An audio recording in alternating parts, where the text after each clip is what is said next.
It can't be that bad, oh, it can't be that bad, oh, it can't be that bad, oh, it can't be that bad, oh, it can't be that bad. Dude.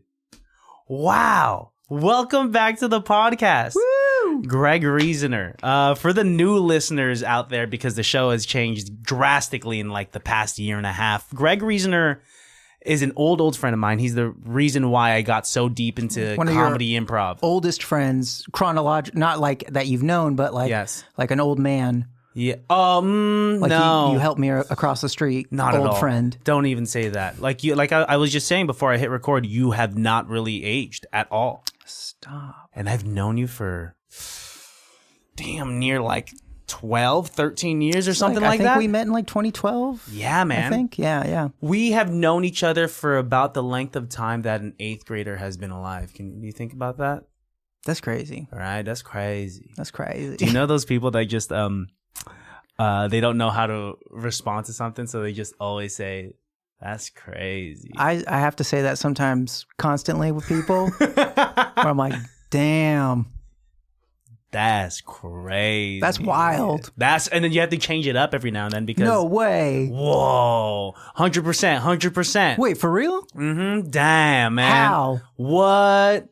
And it's because wait. How many times out of 10 is that usually like an authentic? It's like, does someone say something actually crazy and you respond with that? That's crazy. Authentically? Yeah. Not often. Wow. Okay. Now I'm curious as to what.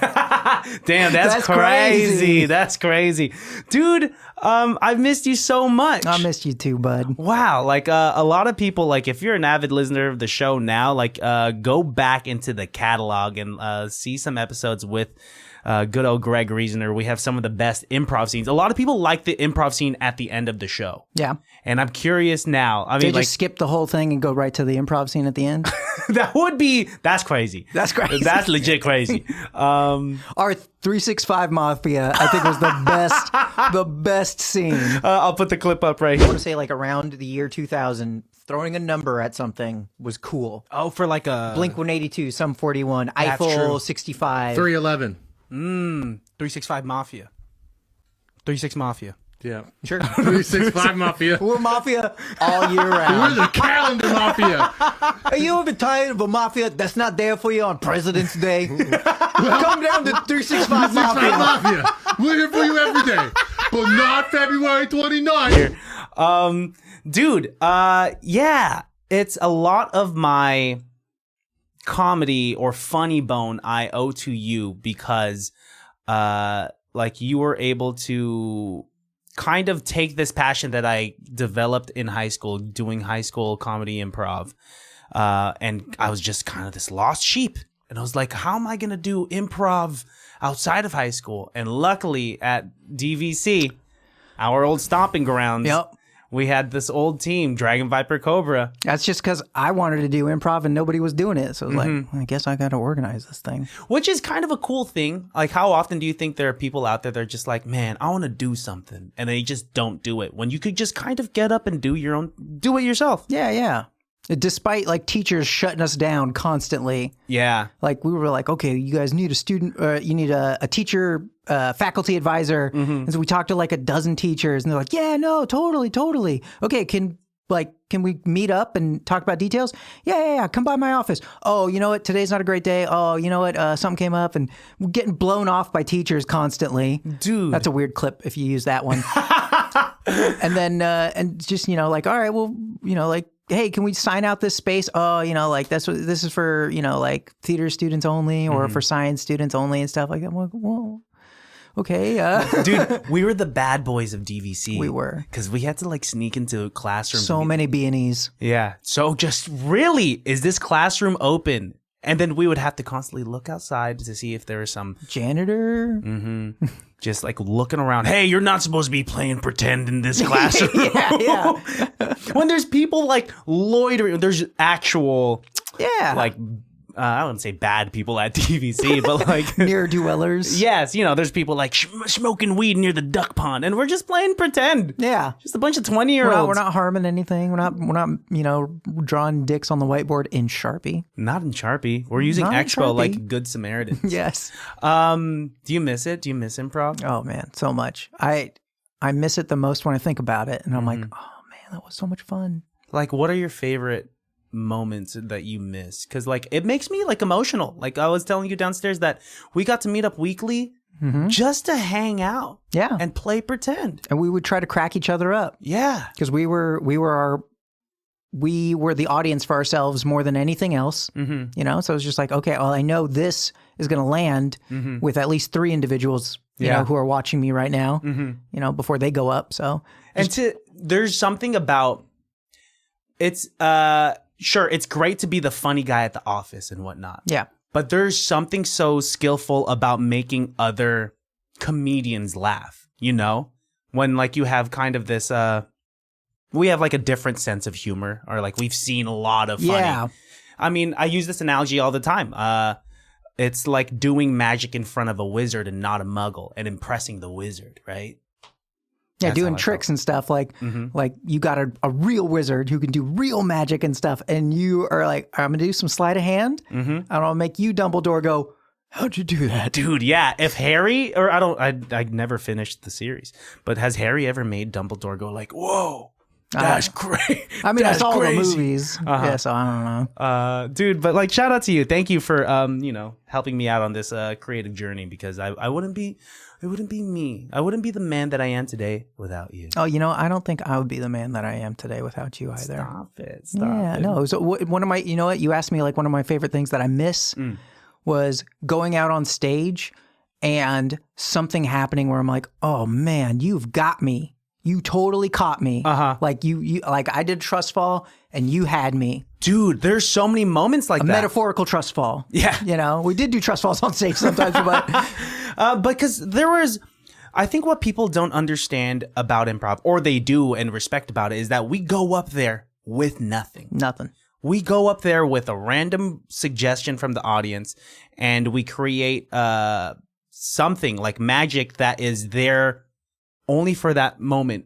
Yep. Unless it's being recorded, but only for that moment, for that group of people, for our eyes only, and then it just dissipates after that, you know? Yeah, that's it. And then there would be moments like, what do we call it? Drowning on stage? Yeah. And then like it was up to each one of us to like come in and like help support the scene so that it had like a more of a cohesive through line and whatnot. Or just like, can we just hit a funny button and end this thing? Exactly. You know? Find something to end the scene, wrap it up. But yeah, one of the things I miss the most is just being out there, and it's just like, oh man, we were on fire out there. We were just slaying the audience. There was a point where I thought I was lost, and you came in with this line and you know, totally brought it all back. Yeah. What an irreplaceable feeling of being up on stage, because I've done it in different avenues. I've been up on stage after singing songs, which is like, that's my favorite thing to do in the world, and that is such a good feeling. But to be with a bunch of your buds and just say some silly ass shit and like have the crowd laughing, that is an irreplaceable feeling. And then have the people on stage with you back you up. Yes. And not just go like, you idiot. Yeah. I think what's different now that I've been like doing some stand up, the difference between that and improv is like, you're a team. I'm up there by myself for 15 minutes if I'm doing a set. But then we Hats had off like, to you. thank you. It's Good for you for very doing rewarding. rehearsed comedy, you know? That's so brave of you. Yeah, just rehearsed. You should have this in your back pocket, dude. But yeah, dude, just the aspect of having a team. And The only thing I could compare it to was like when I played hockey and I made a blind pass to the side because I knew my wingman was going to be there, and they were there and they caught the puck and I didn't even have to look at them. Yeah. And those moments where it's just like, oh, yes. It's like those similar better than a goal. I'm pretty sure we've had scenes where like either I've shot a gun at you, which is a no-no in improv, first of all. But like, I think in the sense that I know that the other person, like, I think you've either caught the bullet immediately and like, yes, that's exactly what I was hoping you would do, right? Yeah. Yeah, man. In what ways do you think? Or like carrying, like, you know, I'm carrying like a really long piece of like imaginary wood or something like that, and you're way upstage, walking the other direction. You like pretend to get hit by it. Yeah. I'm just like, oh, thank you, Christian. Thank you. You made me look funny. Yes. Dude, it's art. It's beautiful.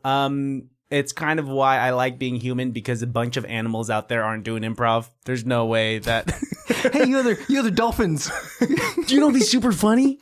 Come check this out. Yeah. I'm a shark. A dolphin pretending to be a It's shark. like covering its blowhole. I'm totally a shark. Yeah, dude. Shout out to you. Shout out to like thank you. Thank you for Yeah, thank you for having me. This was fun. Yeah. Peace, guys. Yeah, you guys know where to follow me and the podcast. Podcast done. Nah, dude, we're here to talk about your art. You have, for the longest time I've known you, you've always been such a good artist. You made all of the posters, and like you're such a good graphic designer. But also you could draw by hand, and like I think we need to shout out your comic, Thrown at the Wall, which is now at Zeppelin. It's being sold at Zeppelin Comics. Yeah, it's at Zeppelin Comics in Benicia. Yep. So get your hands on that. Or you just reach out to me. Yes, or reach out to you personally. I'll put, now that you got a social media, I could put that shit in the description and people could actually reach out to you. Still scared. What are you scared of? Of social media. I've been like so many years sober of it, you know, and why is it? How come you've been so anti-social media? Oh, because I, like you talked about doom scrolling, you know? I caught myself doing that. Yeah. Just wasting like time on it, and you know, nothing productive coming out of it. If anything, making me mad, you know, about something, you know, somebody saying something outrageous. And I'm like, why am I getting all hyped up about somebody's uncle that I don't even know? Yeah. You know, like this is stupid. Would that happen to you? You had Facebook, right? Yeah. Would that happen to you on Facebook? Yeah. Yeah. And you were scrolling and you'd see a post, you'd be like, oh man. And I remember one time, my ex, she broke up with me. Mm-hmm. And so then that day I changed our relationship status to single. Yeah. And then I got a call from her like an hour later. She's screaming at me, and she's like, I wanted to tell people when I was ready, and da-da-da-da-da, you put this out in the public. I didn't even think about that. Whoa. It was just like, I just got dumped. Mm-hmm. Well, I'm not in a relationship anymore, so I guess I have to, like, legally in my brain, I have to change that on Facebook. I guess there are like aspects, there's layers to social media that didn't exist prior, because what did they do back in like the 50s and 60s if they were just, Johnny and I are no longer going steady, right? Yeah. And like you just had to hear through the grapevine type of thing? Kind of, yeah. They didn't have social medias, they had socials. Where yes. it's like, hey, we're all going to the Hop. We're going to the fun dance place. And then that's where you would catch up with friends. Exactly. Or like share a milkshake at the diner. Yeah. Right? That meant you were going steady. Or if you saw Johnny and just Sally. Like, what's going on? Let's go to the popular place, the pop scene, they would call it. And then, then you're going to learn about, like, you're going to see your friends. You're going to learn about what they're up to, what they're doing.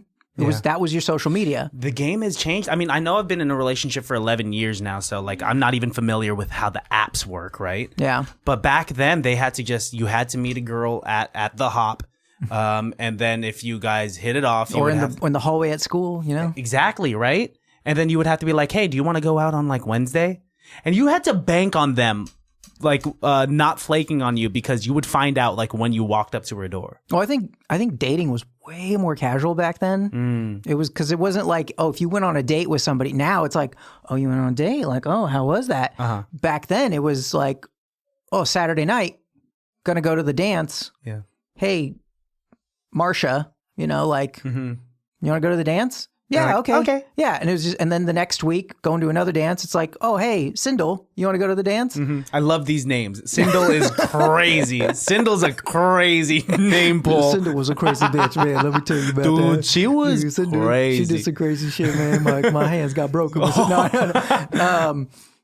And it wasn't like Sharon wasn't mad at Sindel. It was just like, oh, like Greg just went to the dance with her on that day, and then it was like, oh, like Sindel and I are going steady. Like we're exclusive. She's wearing my class pin, which means she's mine. And now it's kind of, there's so many blurred lines. You go on like a date and it's like, so you guys a thing? What are we? right? It's like, Well, now what you're going to learn with Instagram. So you're going to be new to Instagram. Like a way that people kind of, there's something called like a soft launch or a hard launch. When you soft launch, like I told you I didn't want to have like a sexual conversation on the show.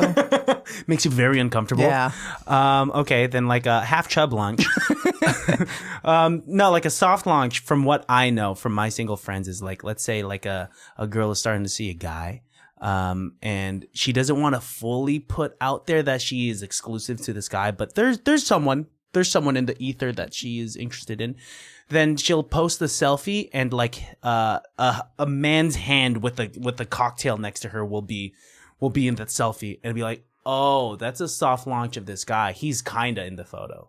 What? And a hard launch is like, oh, It's a couple photo. Exactly. This is them in front of the Magic Castle, right? Wow. And that's all I really know about the dating game. No cap? Yeah, no cap. Ice in my veins. I what do they do? Ice in my veins. Yeet.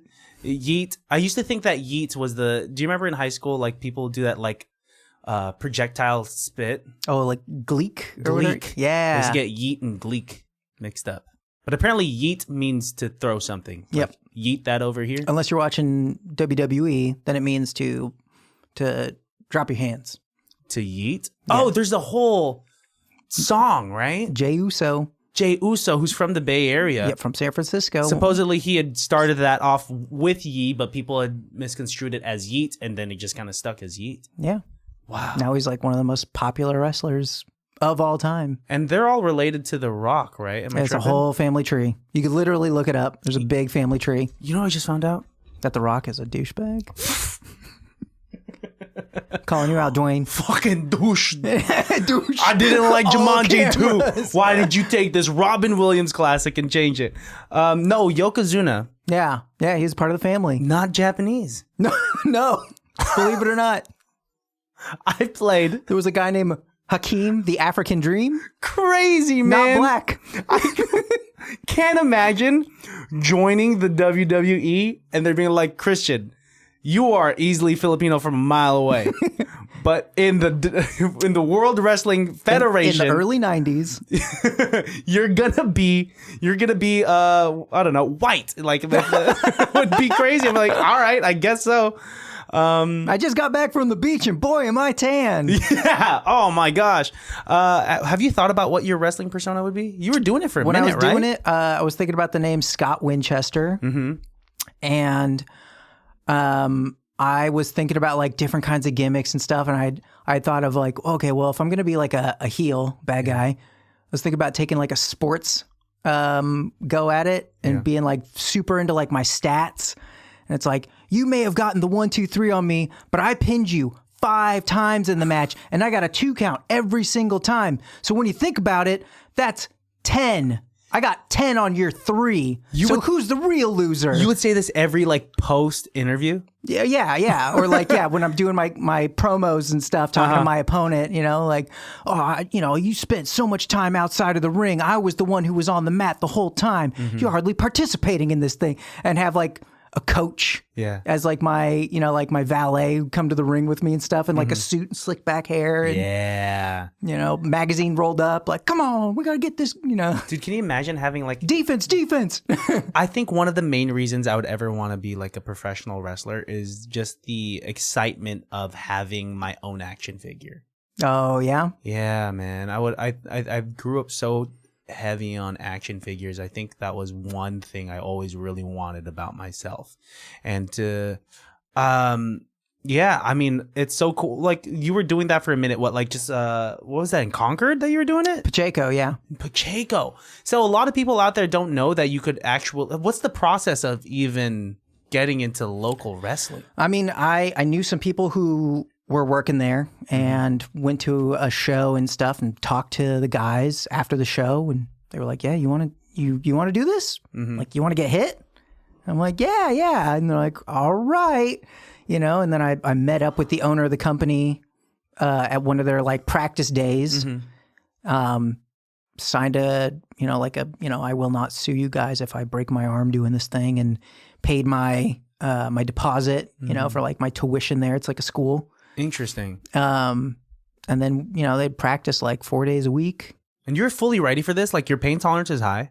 Yeah. Oh, because you skate too. Yeah. So I was like, this is not the first time I've fallen. It's hard. I can't do it. That's the first like week is just like, or sometimes month. It's just getting the shit beaten out of you? Well, just falling.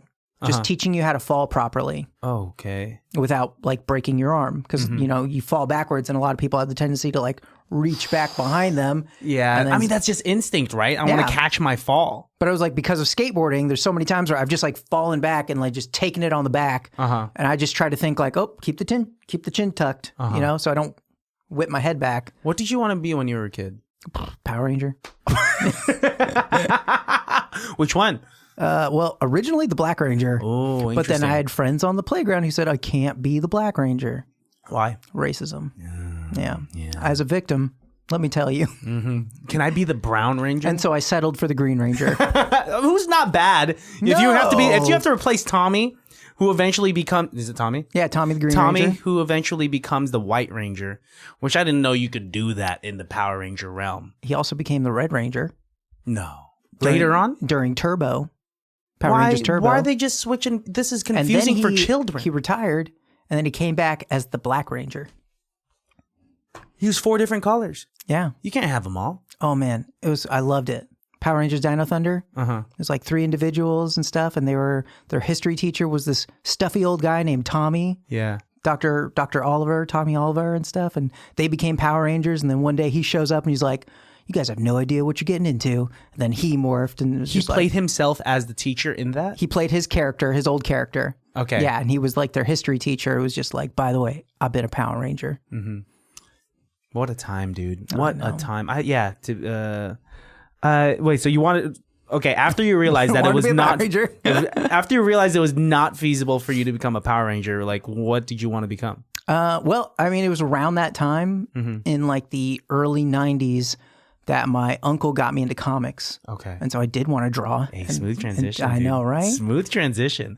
Okay. All right. Keep going. Yeah. And so, I'd do some drawing around the house and stuff. And I always, a little bit better than, like the other kids in the class. So I was like, okay, I got some talent on that. And then I got older and didn't draw as much. Got forced to audition for an improv class or an improv club. Wait, so when improv came, you started drawing less? Before that. Yeah. I guess it's hard to kind of upkeep all of your creative endeavors all at once. Skateboarding kind of replaced that. It was like skateboarding and hockey, like sports. Replaced drawing.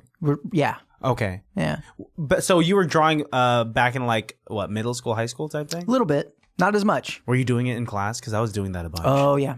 I did a lot of doodling in the margins and got in a lot of trouble for it. You got in trouble for doodling in the margins? Yeah. Why? I don't know. It's like, that's you're misusing your workbook or something like that, and you're not paying enough attention. Because this was my technique. For me to be able to stay up during class that I thought was so boring, I had to entertain myself by doodling. It's not that I wasn't paying attention. I have ears for a reason. So I was able to kind of intake all this information as I was doodling. Yeah, well, I have attention deficit disorder.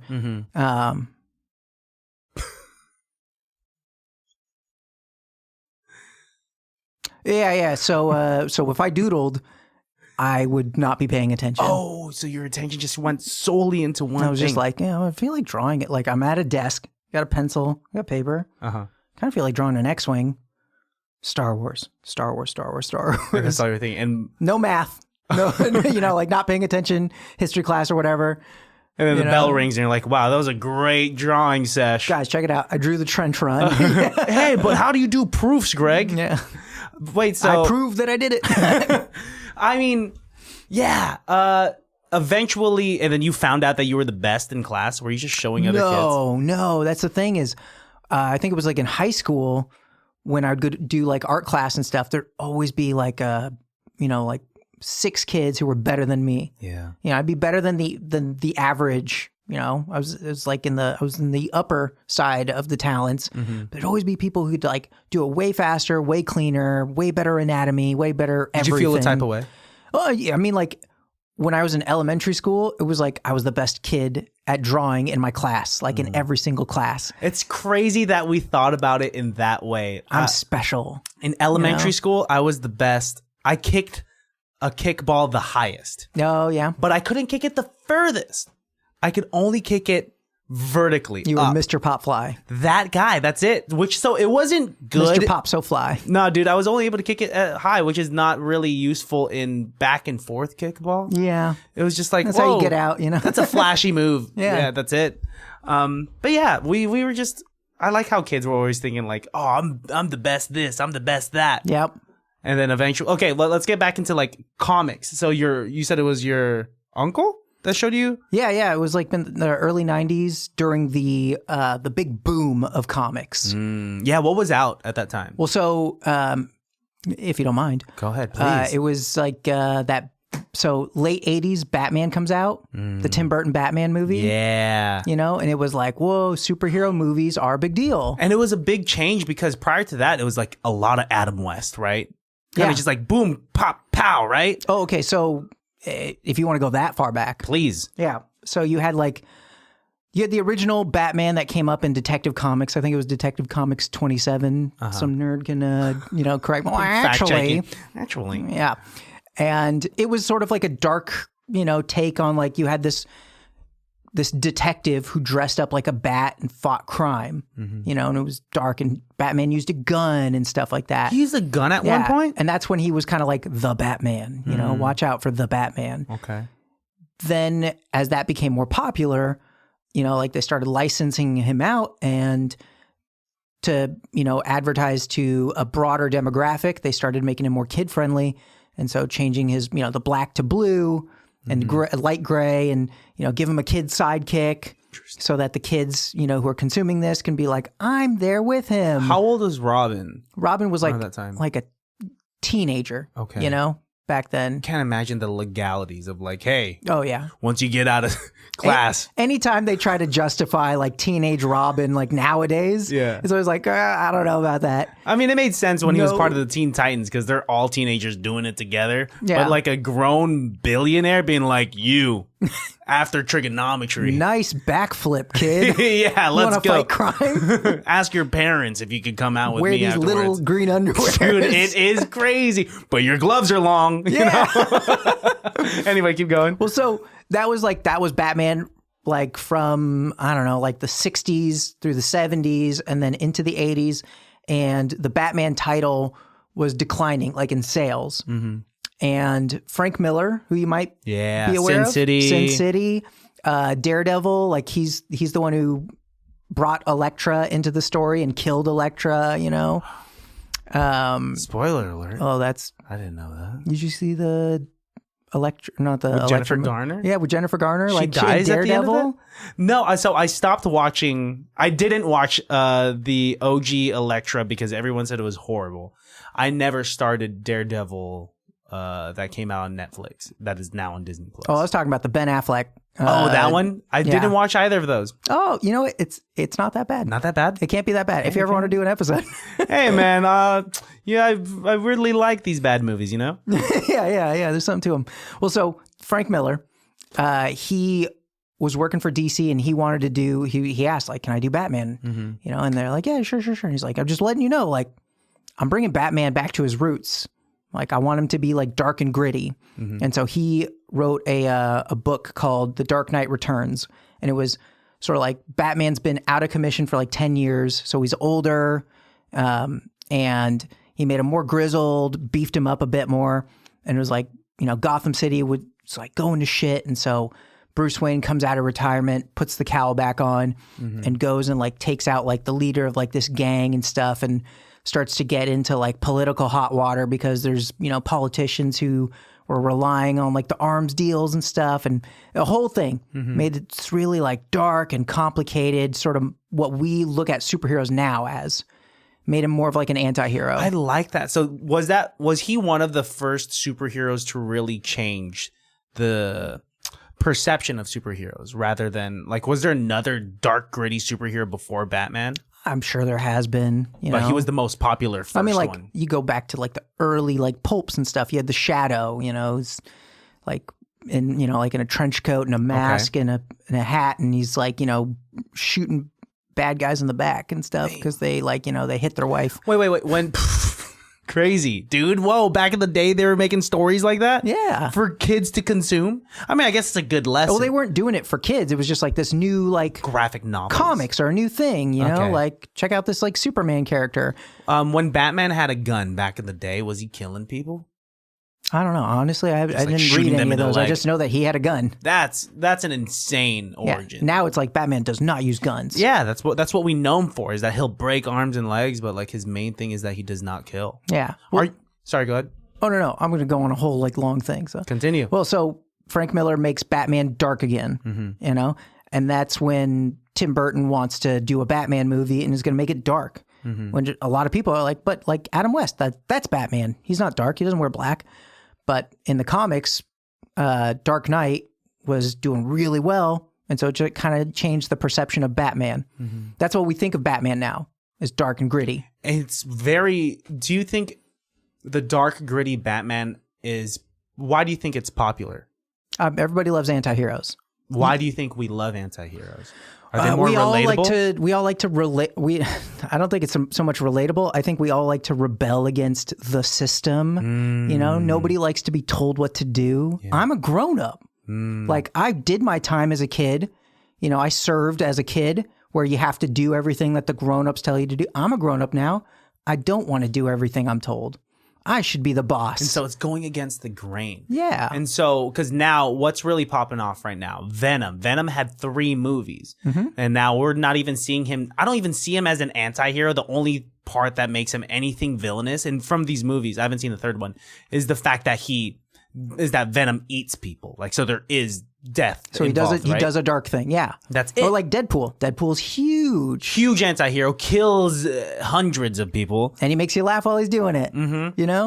So that's I think that's it. So is Wolverine. Batman, is he an anti-hero Batman? Or is he a hero? Or is that the whole controversy of do we know? Oh man, it's there's been so many different kinds of Batmans and so many great you read Dark Knight and you get one sense of him. You read Batman Year One, you get a different sense. You read what's going on in the Paul Dini Detective Comics run, or Batman the Animated Series, or the Tim Burton Batmans, or the Dark Knight Christopher Nolan movies. Is Batman your top? He's not your top, right? No. Who's your top? My number one comic book character all time, Winter Soldier.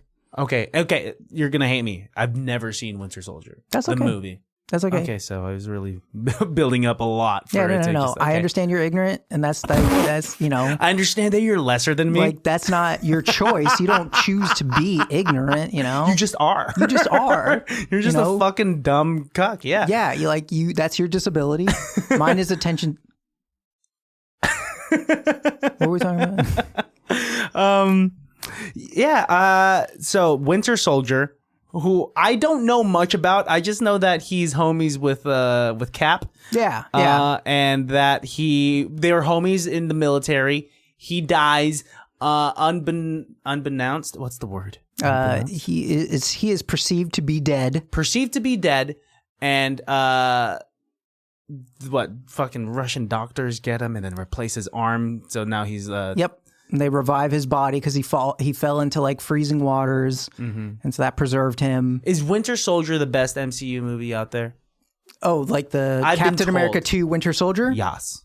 I mean, it's my favorite of the MCU movies. Because Alan Boo says that it's the best MCU out there. Something I love about that movie is, one, it's Winter Soldier, and the comics where they brought Bucky back as the Winter Soldier were that was one of my favorite runs that I read by Ed Brubaker and Steve Epting. I'm trying to cite my sources.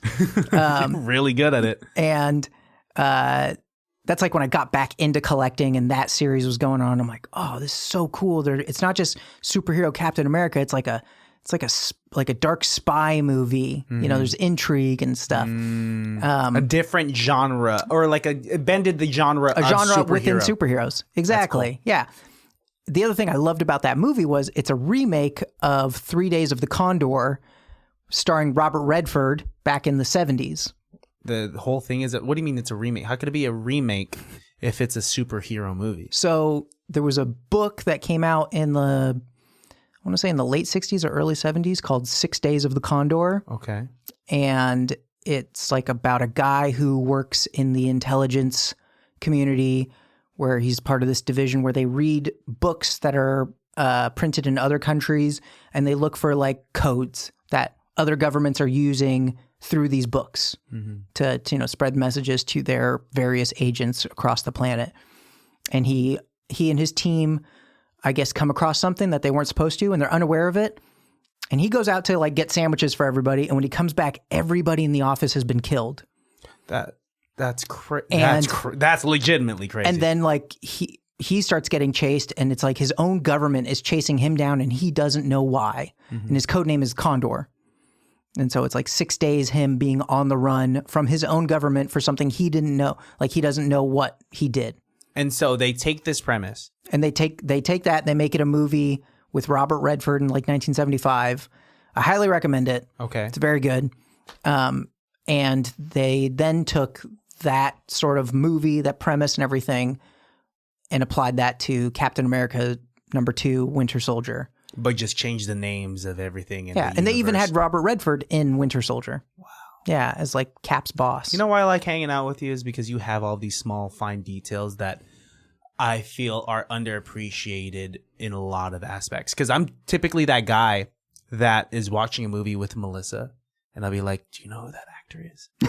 That actor, Joe Pesci, actually killed in Goodfellas, and now he's Joe Pesci's friend in Casino. Isn't that crazy? Ain't that crazy? And she's just like... She's like, wow, that's crazy. That's crazy. Can we watch Love is Blind? But yeah, it's like the small little details like that. And I think that's why the comic book universe, both DC and Marvel, is so fascinating to all of us, especially in this kind of uproar in nerd culture now, is that we love those Easter eggs. We love Easter eggs with anything. Yeah, to the average person who's going to go watch Winter Soldier, they're not going to be like, oh, it's Robert Redford. And that's so cool because it's a remake of a movie he did back in 1975. Yeah. No, they're just going to be like, this is an old guy. Yeah. This movie has cool action. But then that's a deep cut that like really big fans of, cinema. There's like 2 people in the theater who are like, yeah. Wow, dude. 3 Days of the Condor. What do you think is going on with the what's the status of superhero movies right now? Do you think it's oversaturated like a lot of people say? That's what a lot of people have been talking about, oversaturation. I think Disney, saw that with the Captain Marvel movie or the Marvels movie. And so they're taking a step back, not putting so much out. It's less frequent now, right? I think what happened was I think they got too reliant on a formula with like Guardians of the Galaxy or the original Iron Man, where it's like action comedy. Everything was an action comedy with a soundtrack. Like, here's a nostalgic song. Here's a very charismatic main character who kind of goes against the grain. Yeah. And there's as many chuckles as there are explosions. And what movies... It worked for a while. So Guardians, do you think laid out that template? Was it the first to... No, I'd say Iron Man did it. Oh, okay, obviously the first. And then Guardians reinforced it. That was like the proof, like, oh, we can take unknowns. Like nobody was talking about Guardians. That is outside so insane. Of the comic community. Why do you think Kevin Feige took that risk to take unknowns rather than, because the Avengers was comprised of many knowns, right? The original Avengers, right? That we were building. Iron Man.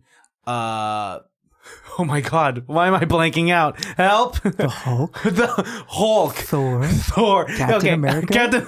Oh my God. Hawkeye. What the hell happened? Yes, all these knowns, right? Yeah. Any playable character in some sort of like DLC Marvel game, right? Yeah. Well, okay, so what I think happened people caught on during that first phase. It was like, oh, every movie is a smaller piece to this bigger thing that's going to lead to Avengers.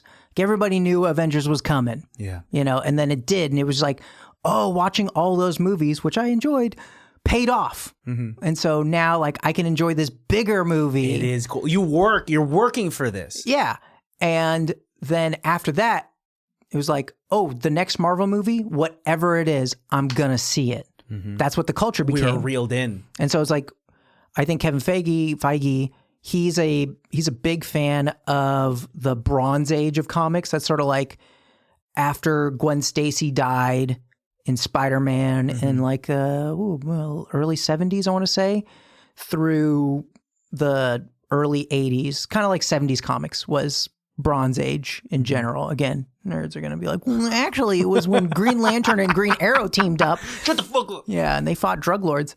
And so Guardians was like one of those Bronze Age comics. And so he's like, I'm taking one of his favorites. And the Guardians is like part of this whole extra galactic Marvel universe. You know, like we're all very acquainted with some of the terrestrial heroes, but they got this whole other thing going out in space. And Guardians was kind of like the Avengers of space in Marvel. And there's a huge roster to pick from, like dozens of characters that went through the Guardians of the Galaxy. And so he was able to sort of handpick like which ones he wanted to use. I remember like when it was announced that Guardians was coming out and Quasar was not on the roster, nerds being like, how are you going to do Guardians of the Galaxy without Quasar? Is Quasar now in the MCU? Has he been introduced yet? But he, in comic book culture and to comic book lovers, was a pretty pivotal. Yeah, kind of a big deal for some. For some, you know, that were into that. But you know, it's just like, okay, we want like Star-Lord because he can be like Han Solo, and like Groot is going to be a crack up. Everyone knew that Groot was going to be a fan favorite. Rocket Raccoon, easy. Yeah, big character.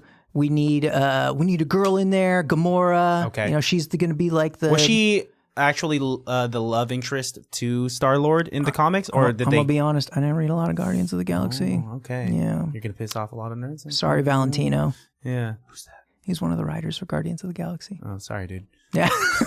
Jim Valentino. He's doing fine. He's doing fine. All right, yeah. You know, and then like you need your muscle. So like, you know, let's Dave Bautista. Yeah. Let's put Batista in there. Yeah. What's his name?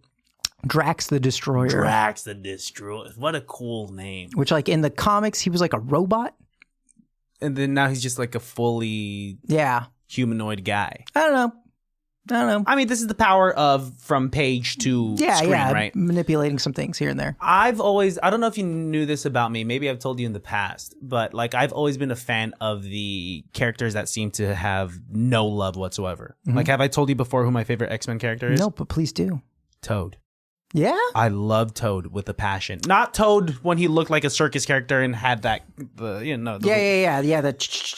I loved Darth Maul Toad. Which, for the listeners out there, Darth Maul Toad, I only call him that because it's the same actor that portrayed Darth Maul in Star Wars that played Toad in the 2000 X-Men movie. Ray Park or something? Stuntman, right? He's and he was also Snake Eyes and G.I. Joe. Exactly. Pissed because he dies immediately. Storm like zaps him and then we just never see him. And then I had this like, to this day, one of my favorite action figures growing up was this kind of shitty Toad action figure. Yeah. Where like his mouth opens and you have to insert a long tongue and then there's no action that really happens. He could probably hop and whatnot. Oh, there's no like button in the back that makes like a tongue come out? No, he just kind of lame. Just put this long tongue inside of his mouth. I hate that sentence. But yeah. You should do a random cut of things we've said in this. Just out of pocket things. Yeah. My favorite Spider-Man character has kind of been getting love lately. Spider-Man? Not Spider-Man. Oh, you got me, dude. Rhino. Oh, yeah? Yeah. Oh, I love the Rhino. Fan of the Paul Giamatti version of Rhino. I like this idea. I wanted more. Right? Yeah. This idea of a guy in a big mechanical rhino costume is way more fascinating to me. Have you seen Kraven? Not yet. You know that he's in Kraven, right? What? He's the main villain. Oh, heck in yeah. Kraven. Even though Kraven's a villain in Spider-Man. Himself. Yeah. But Sony has the rights to the Spider-Man universe, and they're trying to expand that with their own MCU thing. And they got doing great. No, and they really should just make Amazing Spider-Man 3. Yeah. Yep. I remember having this conversation with somebody. I'm like, just make Amazing Spider-Man 3. Everybody wants it. Everyone wants it. Yeah, what's his name? Garfield. I'm sure he would come back for it. He's incredible. He doesn't look a day over 40. That guy could do a crossover with Kraven and more Morbius, and you could make it where like, you know, Morbius is trying to like find the cure, working with Peter Parker, and Kraven's hunting down this vampire character, and Spider-Man's got to team up with Morbius to, you know, stop Kraven, but then Morbius gets out of hand and now he's got to team up with Kraven to stop Morbius. You got this all kind of laid out. You should actually do a handwritten letter to Sony. Yeah. Dear Sony. They're just going to say, please don't write us, and then they're going to use it. I bet. Yep. Stuff like that. I told you. I wrote John Wick. I've told you about this. Yeah. I wrote all of Lord of the Rings. I mean, I wasn't born yet, but like. No, but my friends and I did make a film noir a long time ago that had the same plot as John Wick. No. Okay. So and when you look it up, it's taken down. Wait, same plot as in, okay, hitman. Retired hitman it wasn't his dog, it was his wife, got killed by the mob. And they were trying to like tie up loose ends with like the old mob boss and everything like that. And then this retired assassin comes out of retirement and starts going after like people from his old world, you know, to get his revenge because they killed his wife. What do they call it? It's like Rule 43. If you've thought of it, or if it's on, what is it? If you thought of it, it's probably on the internet. Yeah. But so we did it back in like, I think 2004. Long before John Wick. And then at one point, I remember it was put up in 2 parts. Part 2 is still up there. Part 1 was taken down. It was like by like, you know, copyright infringement with Universal. And it was like, what? No, because it was way too similar. Maybe. That's kind of spooky, man. I'm just saying. Shit, dude. Shit. Man, there's a different universe where like. Hey, I'm not saying they stole it, but I'm just saying like maybe they did. It's kind of, they probably saw it. They're like, hey, you gotta see this. They're like, dude, that's crazy. That's crazy. What did they say in Back to the Future? Hey, yo, Bart, you gotta hear this. Oh, yeah. Hey, it's your cousin, Marvin Berry, talking to Chuck. Hey, yeah. That new sound you were looking for? Listen to this. Yeah, they did that with your script. They're like, hey, yo, the executive producer of John Wick, you gotta read this. Check this out. What's John Wick? That's right. Doesn't exist yet. But getting back to Batman. Yes, back to like comics in general. So, do you personally think it's oversaturated? Oh, yeah. I think what they're doing is they were taking a step back, and then the next movie that they put out was Captain America: Brave New World. Oh, that was the one that just came out. Yeah, it just came out. I'm hearing mixed reviews. I really enjoyed it. Okay, you did. Yeah. I mean, Red Hulk is a kind of a pull. Harrison Ford turns into Red Hulk, right? Yeah. What? Is it? I don't know. Yeah. Okay. I'm like, I saw the haircut. Yeah. Well, I mean, so it's like they don't have the rights to like the Hulk, you know? So they had to. So they, you know, work around it and stuff. Wait. They can use the Hulk as like a side character, but they can't make a movie. They can't make it a Hulk movie. They can't make a Hulk movie. Which is why we haven't had that Universal since Edward has Norton. yeah. What a weird kind of purgatory. Like Marvel has had their hands tied so many times, but because Marvel is like so beloved, and Marvel has like always been the #1 comic since I want to say the 80s. Yeah. Like DC like as a solid #2. At one point Image Comics bumped them for like a year, but then it's like Marvel always #1. What? And DC's had a couple moments where they like every now and then kind of poked their way for #1 for like a month or two, you know? I think around the time that like, Christopher Reeve's Superman was killing it, right? When the Dark Knight trilogy was out there, I think they were doing pretty good, right? Yeah, but they weren't like, so were they still not #1 so around like Dark Knight? When Tim Burton's Batman came out, you know, everybody who didn't read comics that loved that movie flooded the comic book shops to buy a Batman comic. And the joke was that they bought Batman and then they left with a handful of Marvel titles also. Oh, shit. So the Batman movie was a big boon to Marvel. No, that's so crazy. Yeah. What? And that's when like the comic book boom of the 90s happened. It's like the only time comics have broken a million copies in sales. Why do you think it is that in this day and age where everyone has such a short attention span and we want to watch shows and movies and big special effects of our favorite comic book heroes, why do you think it is that comics still prevail? You know, this kind of... Oh, that they're still around? Yeah, this kind of... it's kind of, and I hate to use this crass analogy, but it's kind of like, who's reading porn now, right? Or I guess a lot of women are reading smut, but who's buying Playboy and Maxim and like being like, I gotta do something about this. Everyone has an access to the internet on their smartphone, I don't know how the porn industry is surviving in copy, if they still are. I cannot answer that question. Yeah. But as far as comics, I mean, maybe it's the same answer, but comics has always had a devout, like hardcore, I will always read comics, comic book fans out there. I'm an off and on. I go through waves. I read, I picked up what I could as a kid. I didn't have a car and I didn't have a lot of money. So whenever I got comics, I was stoked, you know? And then again, like in high school and college, got back into it. And then, just sort of like waves. What's your personal affinity to comic books? Like, what do you get from it? What kind of gratification do you get from reading a comic that you can't get from like throwing on Daredevil on Disney Plus? Well, one, I can read a comic right before bed and not have to worry about like blue screen, whatever, messing with you before you go to sleep. Yeah. So, you can pick it up and read it anywhere. It doesn't have there's no battery, no plug-in. You can. That's true. You can drop it. You can slap it around and stuff. It's not cracked. Yeah.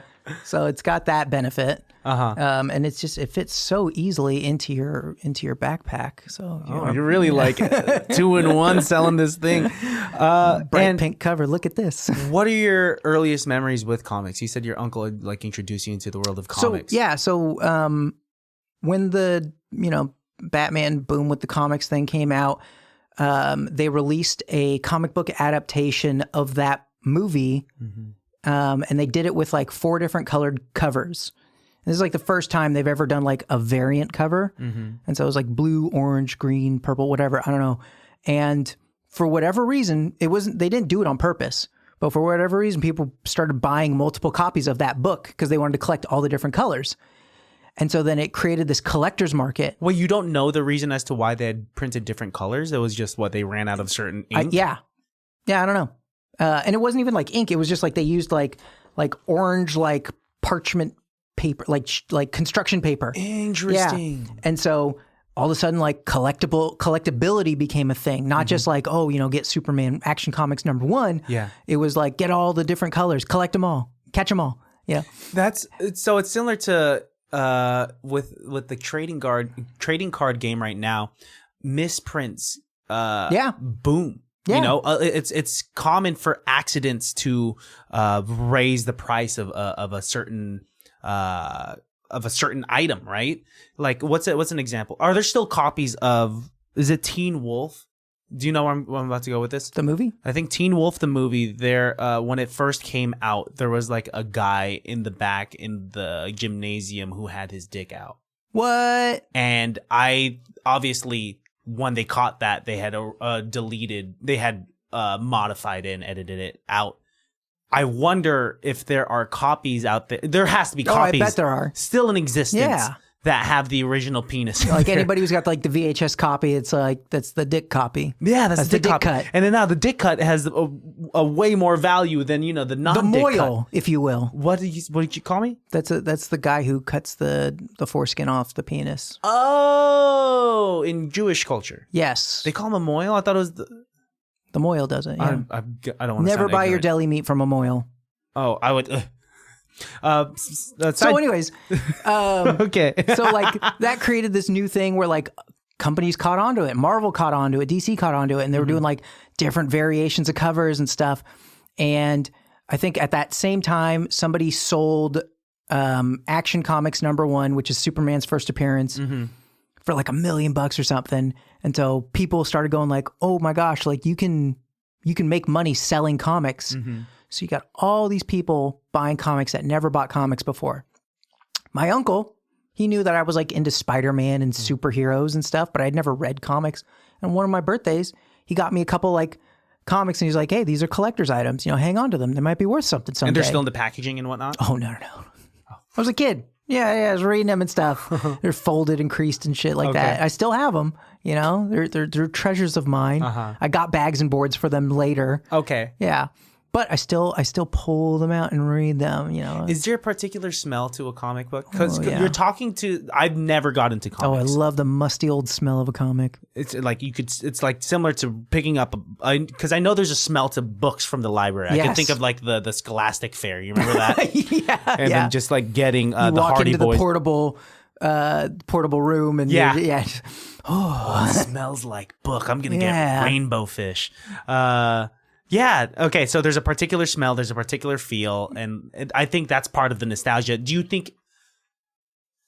I mean, is like Gen Z? They're reading comics right now. Do you know? I mean, I think so because DC's been doing a relaunch of a couple of like their primary characters, Batman, Superman, Wonder Woman, called like the Absolute universe, and they do like different takes on it. Where like, okay, this is like, what if Batman was never rich, you know, and only his father died?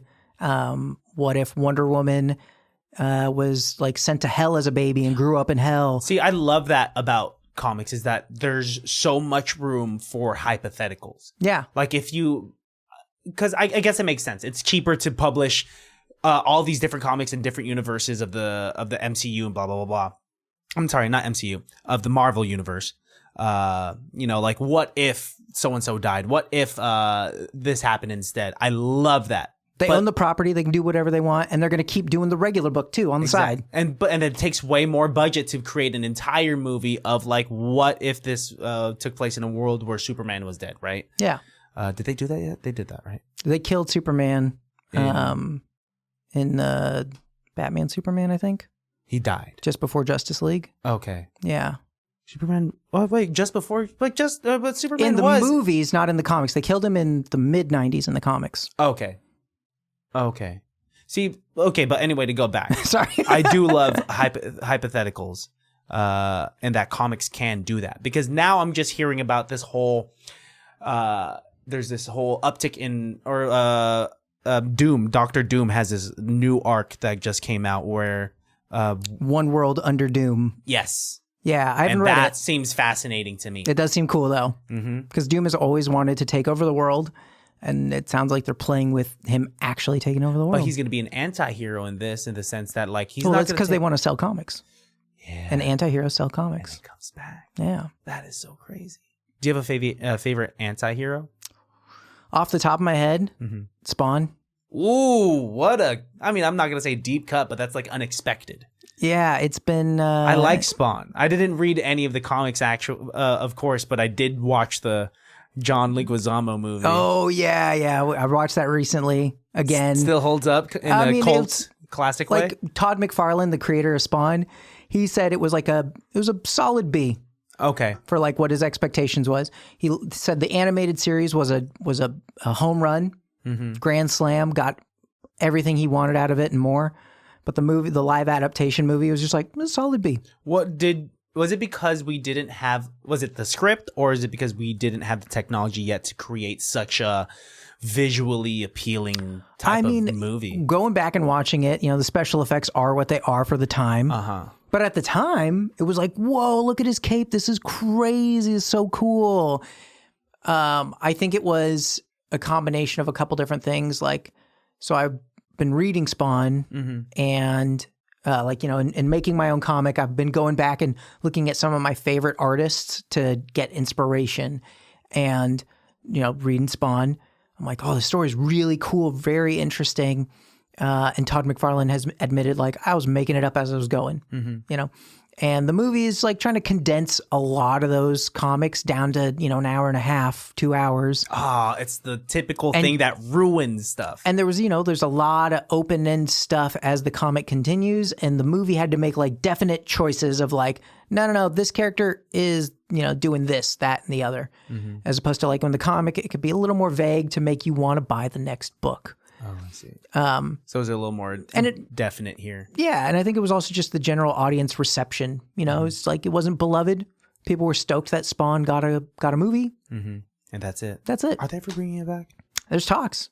Okay. Yeah, he's got the director of Joker signed on for a Spawn project and Jamie Foxx. Who directed Joker? It's a fucking that comedic director, right? Am I tripping? Yeah, it's edited in. I don't know. Okay. Let's see where we're at. I always make the episodes high maintenance. No, you don't. There's some people that really do. Let's talk about your comic, man. Okay, all right. Now that we're at that part of the episode, you now Did you like it? loved it. Really? Absolutely loved it. It's so in this time where things are so fast paced, it's so cool that you created something that has bite-sized stories and then now it's accomplishing two things. It's accomplishing like being able to entertain an audience that has shit to do, right? Because it's just like boom, boom, boom, boom, boom. That was nice. That was refreshing. But it's accomplishing this other thing of like you're kind of testing the waters of like who should I, which story, which characters should I kind of put more focus and energy into, right? You had texted me the what your intent was with that, and like now that you've been selling it for a while. For how long has it been on the shelf? Unofficially, like January. Okay. Officially on the shelf at Zeppelin Comics.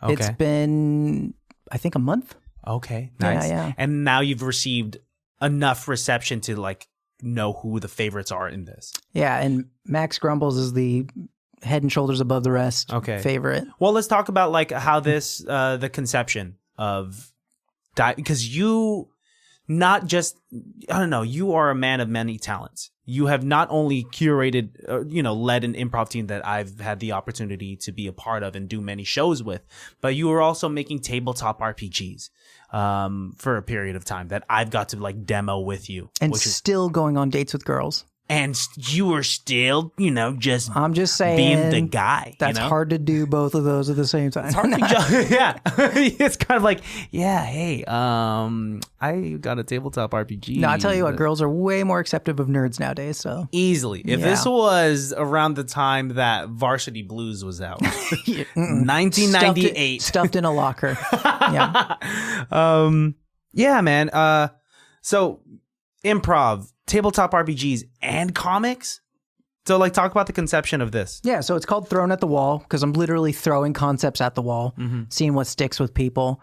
I wanted to sort of spread because I want to make comics, but I don't want to like put my heart and soul into like a 22-page book that somebody's going to pick up and go, just not into superheroes, just not into comedy, just not into horror or westerns or whatever. So I was like, okay, I'm just gonna make like a little anthology book. It's got a couple different genres. Tried to make them all distinctly different, and see what audiences react to. And if audiences are leaning certain ways, then I'm going to put more effort into those. I still have 50 story ideas that I want to do, and so these were just like at the top of the, not even like my first picks. Because it was like, okay, I need a little Peanuts Sunday morning comic. Yeah. I want to do like an adventure. I want to do like a teen drama. I want to do a Western. And so it's just like, okay, what are the best ones from those genres? Yeah. And then a hockey comedy. Yeah. Because, that's one of people's favorite genres is hockey comedy. What's your favorite of the many stories that you throw in here? I mean, personally, I think it's You Are Here, the teen mall drama soap opera. Yeah, I think that, like I've told you, that and Max Grumbles, my favorite. Yeah, and why is that your favorite? So I love them all. I am to this day, I'm a Valley girl at heart, from the 80s. We were talking about like socials and stuff that like people would meet up at, and like what was social media before social media? The mall was social media for people, because it was like, we're going to the mall, we're going to see all the people we know, we're going to, get into trouble, we're going to go shopping, we're going to see who's dating who. The mall was the social media for us back in the day. Yeah, like that's what it was. Wow. Yeah. Okay. And then I romanticize about a time I did not experience, and just the look, the aesthetic of, I love Mallrats. That's one of my favorite kind movies. Of what that's the same. That felt like it was in the same universe, like an 80s type of. Was Mallrats 80s or 90s? Early 90s. Okay, well, close to it, but yeah, the let's just turn to the page. Sure. May I? Good I'll sir? read along with you. Look at this, like the patterns used in here. Like you knew exactly with the fashion of the main character, the patterns and the font used right here with in the title card. That like okay, with one look at it, you know exactly what time period. That's what I wanted to bring the audience in there. And like it's funny because to me, one of my inspirations was I want to say it's the artist Patrick Nagel. Okay. I want to say he did like the Duran Duran cover. It's like the very like pale white women with black stark hair and like solid lipstick. His art is often imitated in like dry cleaning. Like you see the outside of a dry cleaner and there's like those people that are from the 80s with their clothes and stuff. The woman with the power suit. It's like based on his art. Okay. And I was like, okay, so I want it to kind of look like that. So that's why the main character's got like that stark black hair. I see. It kind of reminds me of what's the name? Daria? Daria? Yeah, I see Yeah? a lot of like with like the stark black hair and like the dot the smaller eyes type of The thing. little dot eyes and stuff. Yeah, that's what I was kind of getting from it. But I do like it. Like it looks so clean. It looks nice. I'm a sucker for like little rom-coms like this. Yeah, I wanted to do like a cute flirty scene at the juice spot and stuff, and I used our local like Sun Valley Mall as like inspiration for like, oh yeah, I was underneath the escalators and whatnot. Oh, you're talking about Surf City? Surf City Squeeze? Yeah, Surf City Squeeze. Yeah. Okay, and here it's a Beach Juice Breeze. Beach Juice Breeze. Okay. Yeah, I definitely see that. I mean, so wait, let's summarize it for the listeners. What happens Go ahead. in this one? So basically, homegirl over here, what's her name? Rebe. See, I love the names that you pull from. I don't know a Rebe, but I believe that she's a Rebe. I went to high school with a Rebe. She is not like that. The Rebe I went to high school with is more like Daria. But I loved the name. Yeah. Yeah. I don't know. I kind of got a crush on this Rebe girl. You know, Well, that's why I did the little spread with her. Yes. The pinup. Oh, very like Pulp Fiction-esque. That's what it was supposed to be. Nice. It's supposed to be Pulp Fiction. Uma Thurman? Yeah. It even says on one of the books, it says Pulp, and then you see the F. Dude, I was reading these. I love that right there. Yeah, that was my favorite part. And she's reading this comic too. Yes. Love it. No, definitely have a crush on this character. I like badass chicks, and I think why I fell in love so deeply with this Rebe character. I mean, it's kind of like this change of heart, like this whole like, hey, watch where you're going. You know, there's this this kind of douchey guy that's playing. If you're playing football inside of a mall, you're a dick already. Instant dick, right? Get out of town. He tries to catch a football that his friend is throwing at him. He bumps into her, and she's like, "Watch where you're going." And he orders them both a smoothie. Mm-hmm. And then she's like, "You must try this on all the cute girls." And he says, "How'd you know I thought you're cute?" And I'm like, this motherfucker right here. This guy, you know. And then so now there's a cliffhanger. She goes to watch a movie with her friends. She comes back out. She sees a homeboy hanging outside of the movie theater, and she says, "Hey, what's up?" And he acts like he doesn't know her. Yeah. And then to be continued. Yeah. What's gonna happen? Well, you'll have to read issue 2 when it comes out. Perfect. I see what you're doing here. Yeah, a little hook at the end. Always, and that's the last story. And so, like, I think you kind of started off this comic with a banger and ended it with a banger, in my opinion. And that's just, personal to me. I tried to bookend it with like, because You Are Here is my personal favorite. Mm-hmm. That's why I also dedicated the most pages to that one. Yeah. And then Max Grumbles, I felt like was the easiest entry. Exactly. And so I wanted people to go past the first page. Mm-hmm. Like, I think initially I was thinking about putting Icing up front. That's my hockey comic.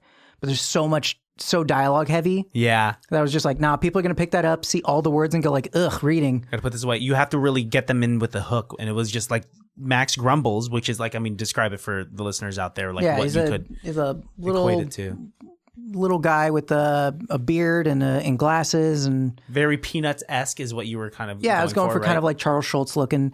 And he's just sort of he always finds a reason to grumble about something. Just a Debbie Downer. He's based on one of my coworkers. Oh, really? Does he know that? No. Hey, dude, this is you. No, this guy's been like an asshole like my entire career.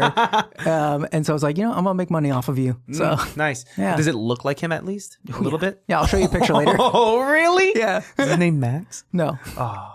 But I just figured like Max grumbles, like he's the maximizes his grumble ability. Yeah. It's really good, dude. I'm so excited for like your future endeavors with making comics, and it's a nice little palate cleanser from like all these long form things that I find myself, I'm watching White Lotus right now, which are hour-long episodes on HBO Max. It's nice to pick up a comic and just like read these short little stories. And you finished excerpts. it, yeah. You could finish it. There's this like sense of like completionism that people can get when they pick this up and they buy it and they support your art. You not only are you completing one entire issue of something, but you're completing like how many stories are in here? 5, 6? 5, yeah. 5 stories in it, and with this is so good. Yeah, dude. Talk to me about like the process of like getting it on the shelves at Zeppelin Comics, and how cool does that feel that you're selling something officially there? Oh my gosh. It's like, I know it's just like I'm selling at one comic book shop, but it was like a dream come true, honestly. Because it was like, oh my God, I'm actually selling a comic in a comic book shop right next to Spider-Man. Yeah. It's in this, I'm selling it in the same place where people are buying Spider-Man and Batman. Look at that. It's so cool. No, Zeppelin has been so super cool since they got started back in 2015, and they mainly do new comics. Some comic book shops, they do a lot of like, oh gosh, what's the word? Novelties or old stuff. So you can go get your old things. And Zeppelin has been primarily new comics. This is where you come to get the latest issue of fill in the blank, whatever. Fill in the blank. That's a great title. Anyways. That is a good title. So I remember talking to them about, like conventions, like, oh, you guys going to the convention? Like, yeah, we're going to go there. I'm like, oh, you guys going to like set up a booth and represent at this comic convention?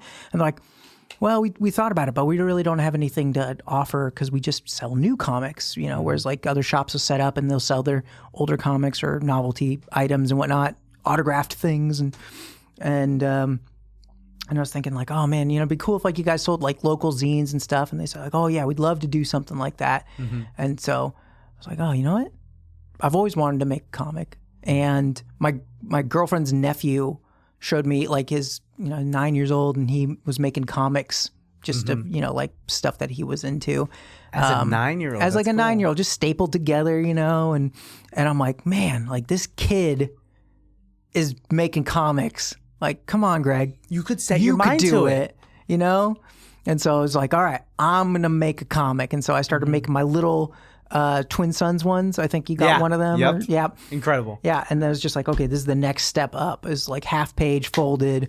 The trickiest thing has been figuring out the page layouts of like, okay, so, like page 1 is, like also written on the same piece of paper as, I see. Page 16 or whatever. Yeah. And trying to figure out that order to stagger it so that when I make the copies, I can fold them all together and it's in order. It is so cool. You're making these from scratch. Yeah. From scratch, man. And like, no computers or anything. I'm doing it completely analog, just like pencil, pen, erase the pencil. Yeah. Color in with some black or gray ink. Like the first page scan, staple. Just some words from the creator, from you, like right here, all handwritten. Yeah. It's different. Like a lot of people create their art on what's the app on iPads right now? I don't know, but yeah, people use tablets all the time. Yeah, and so that's what I'm used to seeing. Our buddy Josh Wolf uses that, and I've seen his art. His art's incredible too. Incredible artist. So good. Yeah, it's so good. But then there is something so satisfying and something so like different about like the fully hand drawn. Like you can see it. You could see it in the line work. You could see like this is just from the bleed on the ink, and the bleed on the ink. Yes, no AI used or anything for any of the writing. It's all off of my dome, and it is so representative of you. It made sense to me that like, oh yeah, this is not from an iPad or like there's like zero technology involved in here. It's just kind of like, yeah, that's why I got her saying that little word bubble there. I love handcrafted small batch paper comics, dude. And it's incredible. And like, look at that. That means you had to like really lots of rendering in there. Lots of lines. and inking. I'm so proud of you, dude. Thanks, man. To my listeners out there, I know a lot of them are local. If you're in the Vallejo, Benicia area, if you're in the area, just go stop by Zeppelin Comics or hit up Greg and get yourself an issue of this. Support his journey, because you work hard for this, and you're such a talented guy. I'm super proud of it. I'm here for you, dude. I'm gonna frame one of these, and I'm gonna hang it up here in the studio so that anyone that comes in, and I think the pink will really pop off with these blue walls. So. Oh yeah, okay. I did want to make it sort of eye catching with the pink. Yeah. No, it looks really good, dude. It reminds me of the time that, we were talking about like how what is it? You said it was your girlfriend's nephew that made 9-year-old nephew that was able to make this thing from scratch. A comic book from scratch. Have I told you about my Lord of the Rings trading card game? I have, right? No, you told me about your Lord of the Rings movie that you made, the O'Killian. Oh my God, yes. Which I'm still down. I'm still down to do the third one. Complete the trilogy. Dude, a bunch of older men and like adults. I'll wear the bandolier. Tape armor. Yeah. With the squeaky hammer. I'll put in like a clip of that here. If I could still find it, I could find it. I am Gumbo, Lord of O'Killian. I have come to accept the challenge of the Lord of the Riptiders. When I was in elementary school, I was so heavy into Lord of the Rings, as you know that I am. Yeah. And I was heavy into Yu-Gi-Oh cards that I had done this thing where I got a whole bunch of index cards from like Office Max.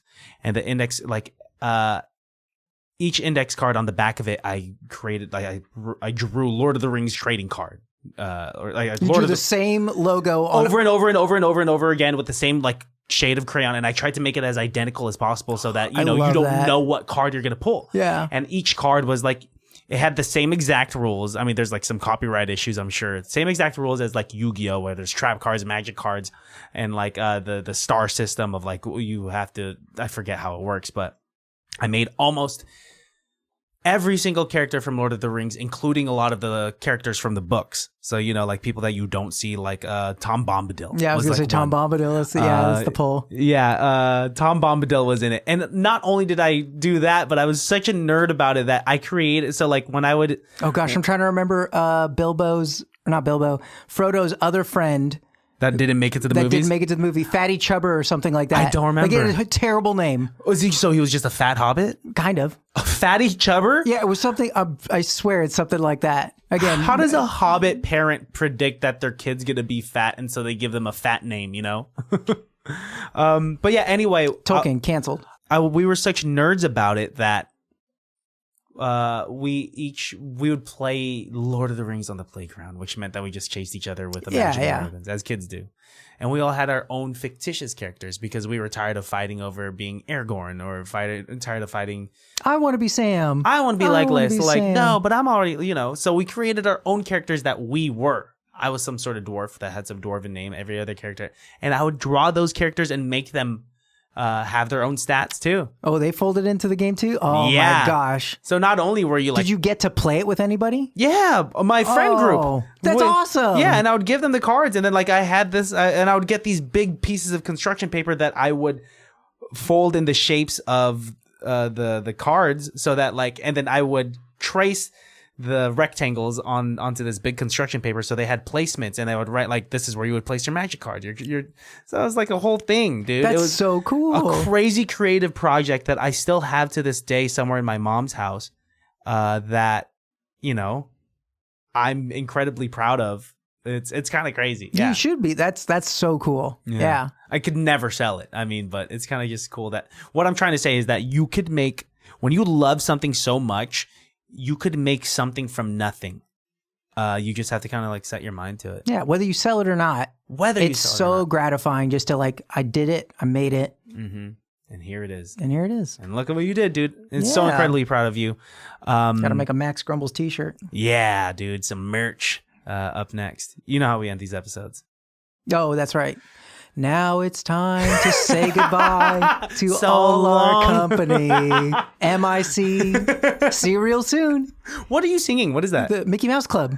I'm unfamiliar. You what? I never watched Mickey Mouse Club. I just know that Ryan Gosling and Justin Timberlake were part of it. Christina Aguilera and Britney Spears. Yep. Carrie something or other. Underwood? No, older. She had the Carrie Russell. Don't know who that is. Yeah, you've seen her in things. Maybe. Yeah, JC Chazé. I thought you were going to be singing the So Long, Farewell. Do you know Out of the Box? No, I was too old for Out of the Box. Maybe I was. Yeah, This is our age difference. I was too young for Mickey Mouse Club. Yeah. The episode there. We'll just do this one. Bye, right? We all know that. Everyone knows that, no matter what age you are. Yeah. Improv, dude. You ready for doing an improv scene? No, but let's do it. Oh, when's the last time you legitimately did some improv? Oh, man. Like during one of the workshops I taught, Okay. me and the teacher got up and did a scene, and it was like not my best work. But it was still I improv. entertained the kids there. So, but I was just like, oh, man, that was rusty, but boy, did that feel good. But to do improv in front of kids, they're already thinking like, whoa, how did you think of that? What's a VCR? What is a VCR? What do you mean? Like, supposedly, so when we hold phones, we kind of like hold it like this. Because we remember the day when they were built like that. Kids now, they hold it like this. Yep. Or I've seen this. Like pantomime on the phone. Wait, what is that? That's a phone. Oh, they just hold it flat like this? Well, like this is the phone. Here's the screen and everything, and you can touch it. And That stuff. hurts my hand. And That's they just too do much. that. I did see a kid do this. No. It was so cute. Little What? kid. Yeah. Hello? Do they think this is the flip phone? That's why? Maybe. Which way am I doing it? Oh my gosh. What's that thing you do? That's your a hands? movie. No, what's the... Oh, that thing you do. I don't think I'm not even going to try. Show the camera. Anyone at home, try to do that on your first try. And don't pause it and look at Not it. this. too long. Not this. Don't know what you're doing. This. Okay. Like last time you tried that, you hurt yourself. It's like you just ended up in the ER. Oh no, Christian's forever throwing up gang signs. Oh no! Hey, have you seen Christian lately? He's a blood. He got shot by the Crips. Yeah, now he's touring with YG. Yeah, so the improv scene can be based on anything and everything having to do with what we talked about today. It could be based off of nothing at all. My last question is, do you want to start or do you want me to start it? I'll start it. Yay! No one ever wants to start it, so that's always really cool. Without further ado, baddies, can't be that bad. Dad, I know you're busy working on your car in the garage right now, but I need to talk to you about puberty. All right, get it over with. You know, I don't know why you're asking me. Mom knows more about it. Your siblings know more about it, but I'll take a stab But my at mom it. is a girl, and all my siblings are girls also. So you're the only guy in the house. So I gotta talk to you. All right, just lay it on me. I'll try my best to answer it. And really, I don't mean to disappoint you. Everything I come up with is just going to be way more simple than you think. So go ahead, shoot. All right, I'm really into telephone poles. What do you, the telephone poles? I was taught that when you go through puberty, you're going to start looking at boys and girls in different ways, Yeah. regardless of gender. Okay. All right, this is odd that you know all this gender stuff, but you're asking me about just the the- birds and the bees. Progressive stuff that we talk about in school. Okay. Honestly, though, telephone poles, What about it? I want them. Like, well, how do you want them? They're outside. You can't move them. No, I don't want to take them inside. I want to have tender moments with them. You want to have tender moments with the telephone. Inanimate objects. Son, Billy, sit down, please. Okay. Okay, not right there. That you're sitting right on my Lamborghini that I've been working on this entire time. Oh, the hood's so hot, my butt. Yeah, get off of there before Okay. you hurt yourself. Telephone poles. You don't want to like go steady with anyone at school. You don't feel that feeling of butterflies with like. I've seen you walking when I pick you up after school with Stacy. You don't feel anything with Stacy? I mean, Stacy, she's really tall and slender like a telephone pole, and that's Yeah. kind of what I was into. But then she would talk, And then you were just out of it. and she would move. Telephone poles. They have a whole bunch of nails in them. It's dangerous. Why would you do that? I know, they're dangerous. It feels like it's forbidden. I mean, it is forbidden because I mean it's probably on property that we don't own, so we can't take it home, son. I don't I've know. got splinters all over. Oh no, we got to do something about that. You can't do that. It's dangerous. I was fireman pulling her. What? You can't do that. You're climbing these poles, Yeah. son. You could fall and break your neck.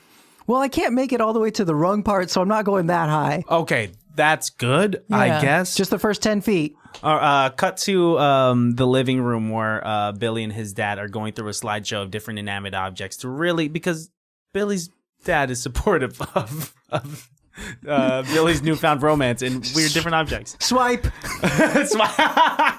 you want to do another one? Okay, sure. you? Mailbox? I don't know. Swipe. Oh, yeah, I thought you were swiping the scene. No, Okay. All right, how about now? Oh, a stop sign? I do like the pole, but it's a bit too skinny for my liking. Good, we can't remove stop signs. That's highly illegal. Oh, the mailbox again? Yeah, I was really... It's been a while since I've done PowerPoint. Come on, Dad, get some better slides. All right, how about that one? Ooh, a cheese grater. Cheese grater. That gets me going a little bit. Really? Yeah. I must be from your side where I picked this up. Supposedly, I don't know if you know what this word means, but kinks are genetic. That's a cactus. I'm also kind of into that. No. Why did I add that? We don't want That's also dangerous. It's alive. It technically is. We could take it home. Are you forbidding me from dating a cactus? In the laws of what goes on in 2025, I can't forbade you to do that. But that's not as attractive then. Okay, all right. Do you want to see something else? Sure. All right. This movie is called Fast Times at Ridgemont High. Okay. There's a particular lady in there by the name of Phoebe Cates. Okay. How old are you again? I am, for the sake of the scene, 18. Okay, and scene. Let's do another one. Just because, I never. Let's keep the hits rolling. Let's keep the hits rolling, baby. Yeah. All right. Okay. You ready? Yeah. Robin, come with me. We got to get out of the Batcave. Oh, but I gotta do my trigonometry homework. Come on, Robin. I need you to grow up and get out there and fight some crime. But I need to grow up by getting a good chance at the job market when I'm older, and I have to really pass all these classes that I have. You don't need to get into the job market. I've got billions of dollars, and you will have those billions when I die. That sounds problematic, like I didn't really earn it or work for it. You're gonna work for it in the streets. All right, cut to the streets. All right. So who are we fighting today? The Riddler. Oh, well, he's not really. I guess this works. I'm part of the trivia team back in school. So. Perfect. He left a clue. What does this say? Oh, Read it out loud. it says what is high and what is low, but doesn't really affect the economy. High, low, economy. Oh, airplanes. They go high, they go low, and they have economy seats. But they really do affect the economy. Airplanes? Airplanes, I guess so. right? Because if you think about Southwest, anyway, that's too deep. All right, show me the other clue, Batman. Here it is. Read it out loud. All right. You need to solve the first one. Wait, okay, if it's not airplanes, Mr. Trigonometry, what is it? What's high and what's low and What doesn't affect the economy? I'm gonna say airplanes because airplanes go high and go low. Robin, you're a genius. It has to be. Let's go to the airport. Oh, okay. There you are, Riddler. Stop. Excuse me, sir. You're gonna have to show your ID and your boarding pass. Got an ID for you right here. And then I punch him. We have a problem at TSA. There's a masked vigilante here, just punching everyone. Come on. You're my accompanied minor. Hey, whoa. Oh, I don't know if that works that way. Hey, the Riddler's right there. He's about to get on the flight. We got to stop him. He's cut to past TSA because Batman and Robin just hopped up. They beat the shit out of every TSA member working that day. Aren't you glad you brought the Kevlar gear? Yeah. Bulletproof. I'm glad they all shot at me. I'm a kid. You're unscathed. Yeah, because I'm the Batman. I guess they do know you. All right, get the Riddler. The Riddler's right there. You get him. I'm the one who figured out airport. Okay. Cut to the Riddler telling Batman a riddle. All right, Batman. You got me. But before you fully get me, I have one final riddle for you. What is green and has wheels? You in a wheelchair. I was going to say grass. I lied about the wheels, but that works too. End scene. Dude, that's to ask me to come up with a riddle and solve it in the same scene is the most upsetting thing you could do. That is so difficult. I'm like, I don't know. It's right in front of you. Just read it. Dude, Don't be an idiot. what do we call it? Framing, right? Pimping. What? Yeah. That's not what we call it in improv. No, like if it was like, oh, hey, Christian. What's this? Everybody's ready to do your everybody's ready to see your breakdancing. All right, man. Don't disappoint. We call that pimping in improv? I'm pimping you out. Yeah. No, we never called it that. I thought it was like, whoa, look at this treasure chest. Whoa. Hey, Greg, tell me what this is again. That is a human skull plated in gold. That's not pimping. That's improvising. That's right. Isn't there a term? I don't remember ever you calling it pimping or anything like that. No, we didn't use that term, but that is the term in improv. Oh, in the greater ether? improv world. Yeah. Wow, we call it pimping. Yeah, it's called pimping. Oh my god, because we I'm pimping you out there. Pimprov. Pimprov. I used to do a lot of pimprov. I mean, it's the most. I love doing that to non-improviser guests that I have here, which is almost every guest. Oh yeah. Yeah. Look at this.